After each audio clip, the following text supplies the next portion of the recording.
What's up, guys, and welcome to another episode of Down South Off-Road and Outdoor. Today is a super special episode. I don't think I've ever gotten cold chills filming a YouTube video before, but I think I had cold chills all day today. I can't wait to show you what we're doing. Today we're in Lexington, Kentucky. At, where are we? The Iron Bridge Woodshop. All right, and who are you? I'm Robert Littrell. And what do you do? In my real life, I'm a pharmacist, but what I spend most of my time doing is run this wood shop where volunteers and homeless men come together and build wood products that we sell that help support our work with the homeless. Guys, I can't wait to show you what they do, so stay tuned. We're going to take a look around inside.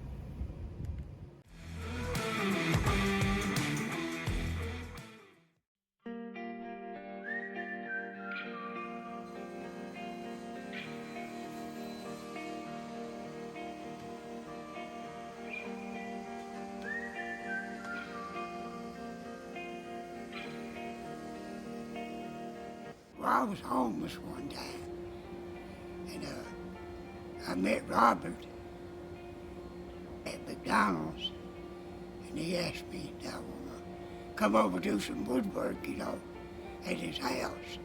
I said, yeah, I'll do it. He said, fine. He said, you can. I lived in a tent, and that's been years ago, seems like it. And I used to hunt cans to make money, and I got jumped, and I got my eye put out, my right eye, and big gash, my head. And Robert asked me, would you like to have an apartment? I said, well, I can't afford one, Robert. He said, I'll take care of that. And he got me the apartment. Went for about 2 years, he took care of it. Then he took me out there, Social Security board, and I got my check. Then I started taking payments, and I keep it up now. He has helped me 1,000 times. But since I've been getting a check, I've been helping myself. My bills. That's what it's about. Yeah. So, what do you like about the wood shop? Well, it's good company, and I like to do woodwork. What's your favorite thing to make? Big boys. How long do you think it takes you to make one of the ones like you're making out there today? Well, after I glue them up, they got set for a day or two. Then they'll take them down, run them through the planer, get them smooth, then I'll sand them. Then it goes to cutting, they'll cut them, They've got to be wax and put that wax on. Did you work with wood when you were younger, or is this something you just started when you met Robert? When I first started, I didn't know nothing. Then they showed me, and now I just know my own with it. Now you're a professional. Oh, but that's not how I do it, though. Well, thank you so much for taking the time to interview with us today and tell your story. This is a phenomenal place, and we want to let the world know it's here. Yeah. It's your. Thank you, Charlie. Thank you so much, I Charlie. put a good word in for you. Did you? I'm going to trust you. My name is Robert Littrell. This is the Iron Bridge Woodshop, which is actually part of our nonprofit, which is called Six Treasures Ministries. And Six Treasures is something that my wife Leslie and I started back in 2008.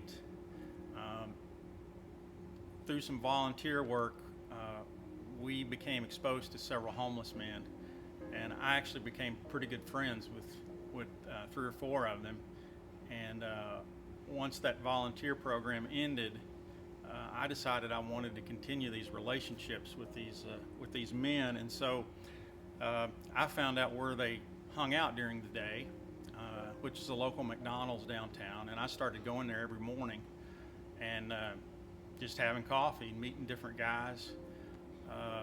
Pretty soon I started inviting the guys to my house. They might come over for a meal, or they might come over and help me with a yard project or a woodworking project, something that I was doing. We had birthday parties for 2 or 3 of them, and I remember one guy said, this is the first time in 25 years anyone has even acknowledged my birthday.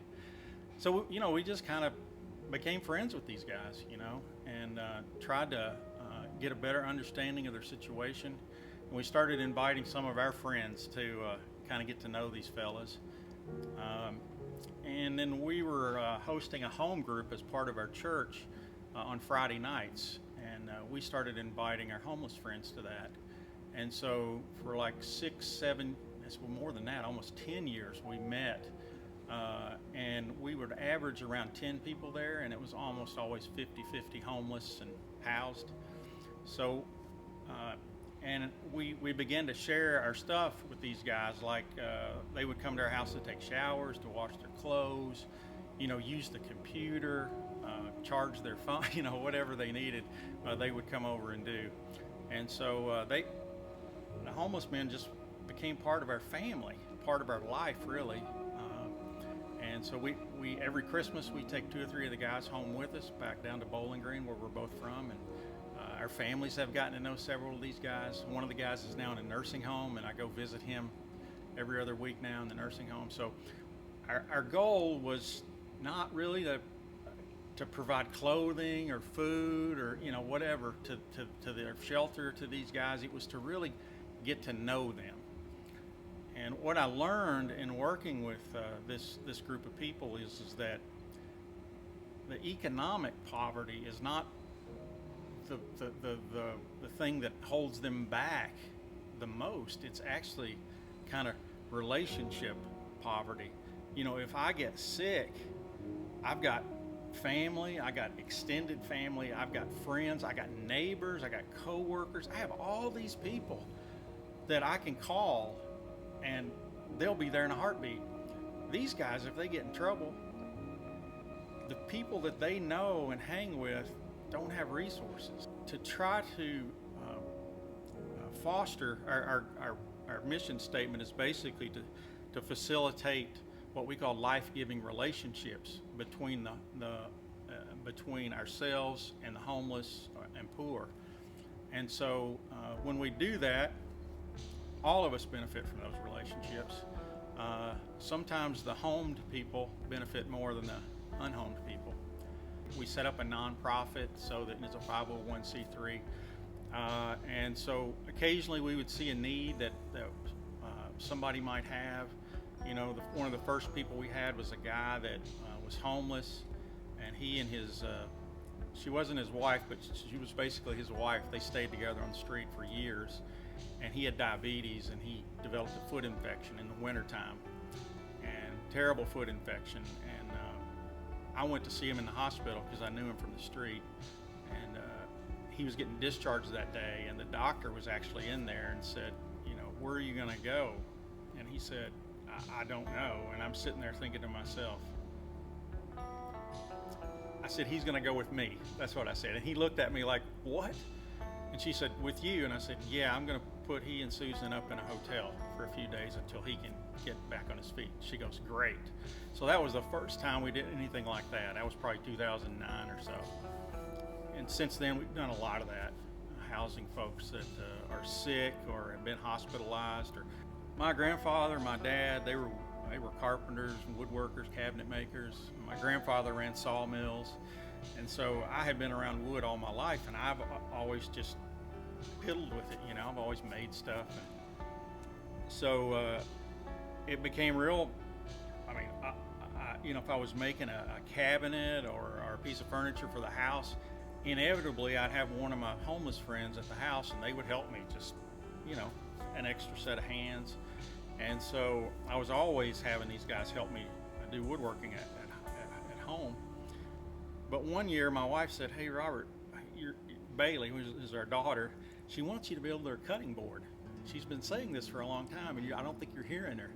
I said, okay, I'll tell you what, I'm gonna just go down right now and make her a cutting board. And I happened to have one of my friends, John, who was homeless, there with me that day. And I said, John, come down and help me. So we went down and glued up just a cutting board, and finished it. And once I got it finished, I showed it to my wife. She's like, "Oh, that's beautiful."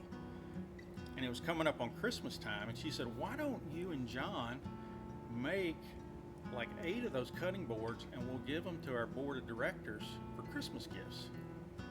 I said, "Okay, that's a cool idea." Then John would have helped me. Well, and then our board members were like, "Look, can you make some more of those? Because I'd like to give these to so and so and so." And that's how the woodworking got started. And so my daughter didn't get a cutting board for like 3 years. But anyway, we started selling these cutting boards, and it just developed over time. And then we began, I said, well, if we're going to sell these routinely, let's just set up a day a week where we spend the afternoon working, and then we'll have dinner together as a group, and it'll just become a weekly activity. So we did that in my house, in my basement, for 3.5 years. And the cool thing about it is, I mean, as I mentioned, our goal in setting this nonprofit up was to create these relationships. And it's really difficult to get men to develop relationships unless you have a sporting event or power tools involved, or maybe guns, hunting, whatever, fishing. So I started having many more volunteers, and the guys got to know each other much better because we're sitting there working together, talking together, having eating together, and it just went really well. And finally, it just got one night we had 14 people in my basement, and I've got a low ceiling in my basement. It's not very big in there, not well lit. So we finally said, we're going to have to move this out of here. And so we had our first ever fundraiser back in 2019, I think, and raised enough money that we felt comfortable getting this initial space that now houses our shop. So, and the tools that went in there, I was amazed at how generous people were. So that's how we, kind of how we ended up doing woodwork. The other thing I should say, I don't know how this fits in, but when people ask me what does the wood shop do, for the people that participate, and this is for both the volunteers and the homeless man, I always say it, the first thing it helps us to do is connect to one another. So it provides a place where we can create and foster those relationships that are so important for all of us. And then the second thing it does is it allows us to create stuff, to make stuff. And most of us that are middle class or whatever, upper middle class, whatever, we get opportunities to be creative one way or the other, cooking or woodworking, whatever, working on your car, whatever. But when you're a guy that's out on the street and you've got a lot of idle time and you're not doing anything creative or productive, and I think that's part of being a happy human being is being creative.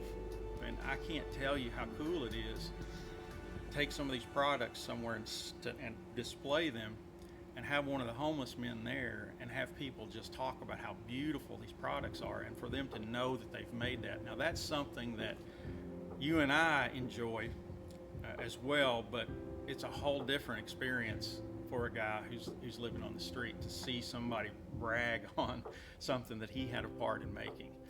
So it allows us a place to connect, a place to create, and then it allows everybody the opportunity to contribute.